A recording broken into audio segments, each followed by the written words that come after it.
ആകാശവാണി.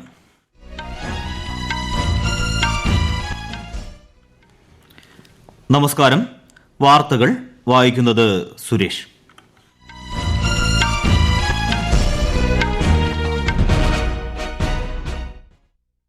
പ്രധാന വാർത്തകൾ. ദേശീയ താൽപര്യം മുൻനിർത്തിയാണ് കേന്ദ്ര സർക്കാരിന്റെ എല്ലാ തീരുമാനങ്ങളുമെന്ന് പ്രധാനമന്ത്രി നരേന്ദ്രമോദി. 2 ദിവസത്തെ തിരുച്ചിറപ്പള്ളി, ലക്ഷദ്വീപ്, തൃശൂർ സന്ദർശനത്തിന് ശേഷം പ്രധാനമന്ത്രി ഡൽഹിയിലെത്തി. ജമ്മുകാശ്മീരിലെ കത്തോയിൽ ഇന്ന് ആരംഭിക്കുന്ന സ്റ്റാർട്ടപ്പ് എക്സ്പോ ഉപരാഷ്ട്രപതി ജഗദീപ് ധൻഖർ ഉദ്ഘാടനം ചെയ്യും. കേന്ദ്ര സർക്കാരിന്റെ വികസന പദ്ധതികൾ ജനങ്ങളിലെത്തിക്കുന്ന വികസിത് ഭാരത് സങ്കല്പയാത്ര പര്യടനം തുടരുന്നു. ഇതുവരെ 1.64 കോടി ആയുഷ്മാൻ കാർഡുകൾ വിതരണം ചെയ്തതായി കേന്ദ്ര സർക്കാർ. 62ാമത് സംസ്ഥാന സ്കൂൾ കലോത്സവം ഇന്ന് കൊല്ലത്ത് മുഖ്യമന്ത്രി പിണറായി വിജയൻ ഉദ്ഘാടനം ചെയ്യും. ഇന്ത്യയും ദക്ഷിണാഫ്രിക്കയും തമ്മിലുള്ള 2ാം ക്രിക്കറ്റ് ടെസ്റ്റിന്റെ ആദ്യ ദിനം പിന്നിടുമ്പോൾ ഇന്ത്യയ്ക്ക് 36 റൺസിന്റെ ലീഡ്. വാർത്തകൾ വിശദമായി. സ്ത്രീകളുടെ ജീവിതം സുഗമമാക്കുന്ന നടപടികളാണ് കേന്ദ്ര സർക്കാർ കൈക്കൊള്ളുന്നതെന്ന് പ്രധാനമന്ത്രി നരേന്ദ്രമോദി. തൃശൂർ തേക്കിൻകാട് മൈതാനത്ത് നടന്ന സ്ത്രീശക്തി മോദിക്കൊപ്പം പരിപാടിയെ അഭിസംബോധന ചെയ്ത് സംസാരിക്കുകയായിരുന്നു അദ്ദേഹം. പാവപ്പെട്ടവർ, യുവാക്കൾ, കർഷകർ, സ്ത്രീകൾ എന്നിങ്ങനെ 4 വിഭാഗങ്ങളാണ് NDA സർക്കാരിനെ സംബന്ധിച്ചിടത്തോളം പ്രധാനമെന്നും മോദി പറഞ്ഞു.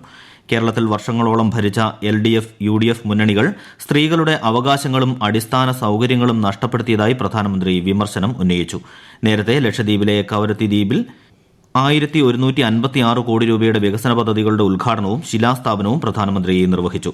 2 ദിവസത്തെ തിരുച്ചിറപ്പള്ളി, ലക്ഷദ്വീപ്, തൃശൂർ സന്ദർശനത്തിന് ശേഷം പ്രധാനമന്ത്രി നരേന്ദ്രമോദി ഡൽഹിയിലേക്ക് മടങ്ങി. ദേശീയ താൽപര്യം മുൻനിർത്തിയാണ് തന്റെ സർക്കാർ എല്ലാ തീരുമാനങ്ങളും കൈക്കൊണ്ടതെന്ന് പ്രധാനമന്ത്രി നരേന്ദ്രമോദി ഒരു ദേശീയ വാർത്താ മാധ്യമത്തിന് നൽകിയ അഭിമുഖത്തിൽ സംസാരിക്കുകയായിരുന്നു അദ്ദേഹം. വിശദാംശങ്ങളിലേക്ക്.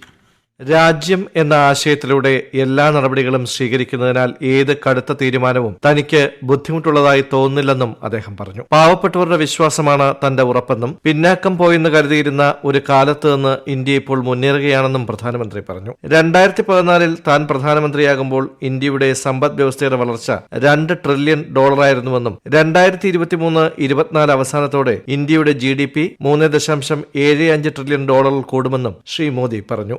അവസരങ്ങൾ സൃഷ്ടിക്കുന്നതിനാണ് ഗവൺമെന്റിന്റെ മുൻഗണനയെന്നും പ്രധാനമന്ത്രി പറഞ്ഞു. പാകിസ്ഥാൻ, ചൈന എന്നീ ഇന്ത്യയുടെ അയൽരാജ്യങ്ങളുമായുള്ള ബന്ധം ക്രിയാത്മകവും സഹകരണപരവുമാണെന്നും ആവശ്യമുള്ളപ്പോൾ ഉറച്ച നിലപാടുകൾ കൈക്കൊള്ളുമെന്നും പ്രധാനമന്ത്രി പറഞ്ഞു. News desk, Akashvani.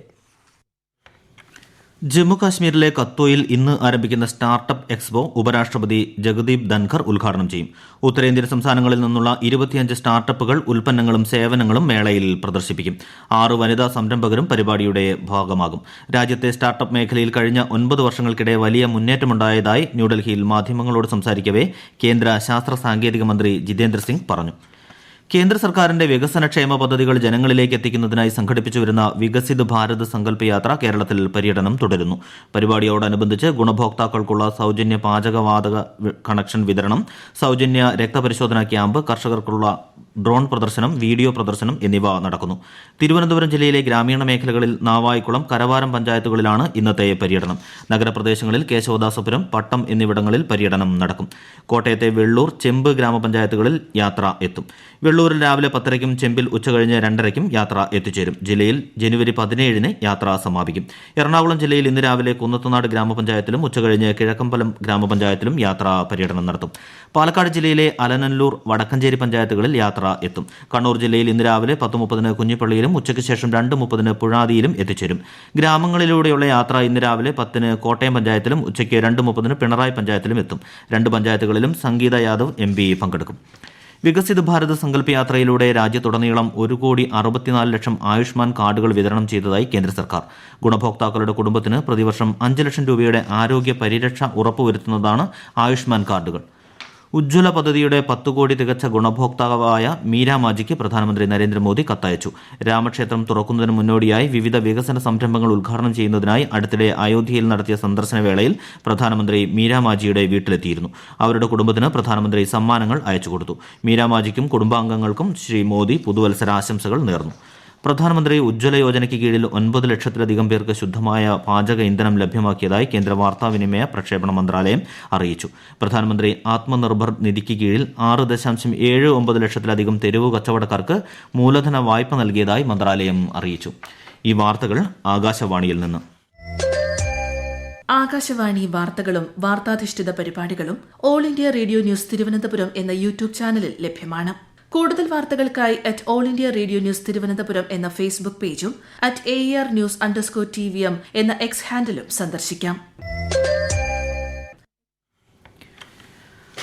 സംസ്ഥാന സ്കൂൾ കലോത്സവം ഇന്നു മുതൽ കൊല്ലം ആശ്രാമം മൈതാനത്ത് രാവിലെ 10 മണിക്ക് മുഖ്യമന്ത്രി പിണറായി വിജയൻ ഉദ്ഘാടനം ചെയ്യും. മന്ത്രി വി ശിവൻകുട്ടി അധ്യക്ഷനാകും.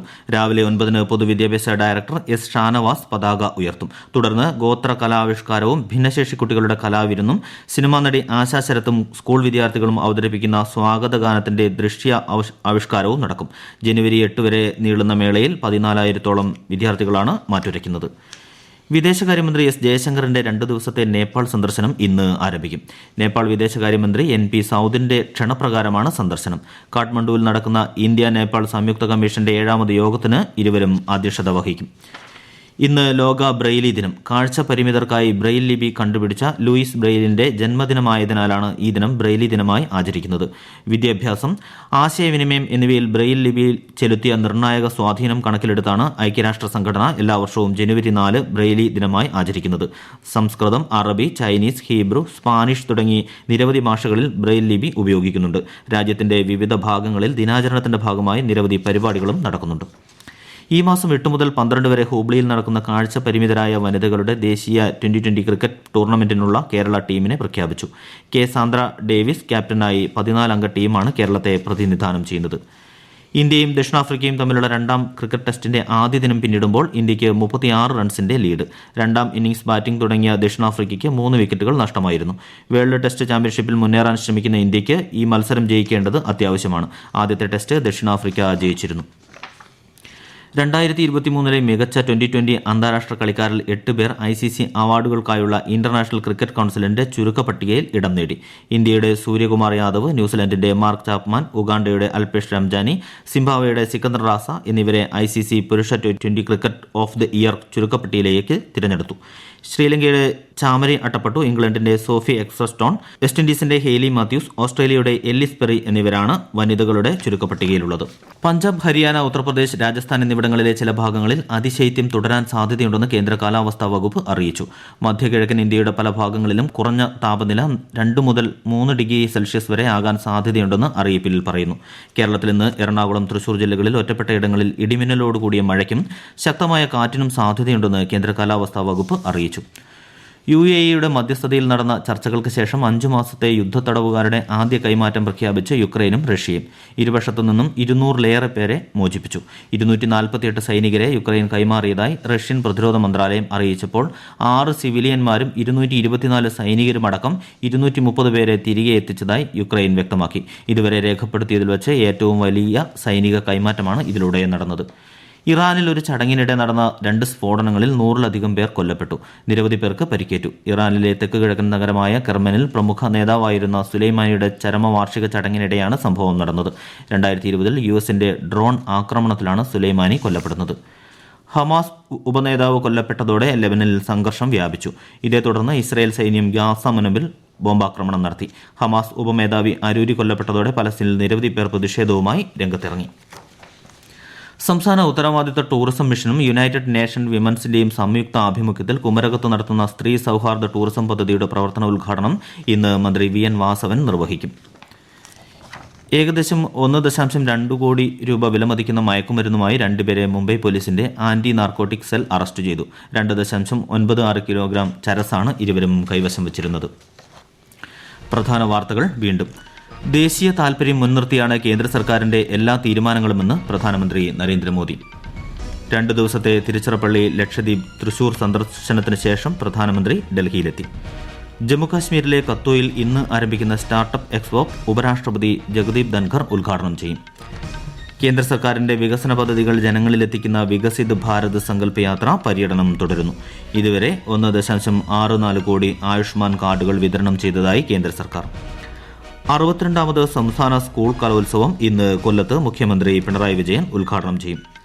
ഇന്ത്യയും ദക്ഷിണാഫ്രിക്കയും തമ്മിലുള്ള 2ാം ക്രിക്കറ്റ് ടെസ്റ്റിന്റെ ആദ്യ ദിനം പിന്നിടുമ്പോൾ ഇന്ത്യയ്ക്ക് 36 റൺസിന്റെ ലീഡ്. വാർത്തകൾ കഴിഞ്ഞു. അടുത്ത വാർത്താ പ്രക്ഷേപണം 12:30.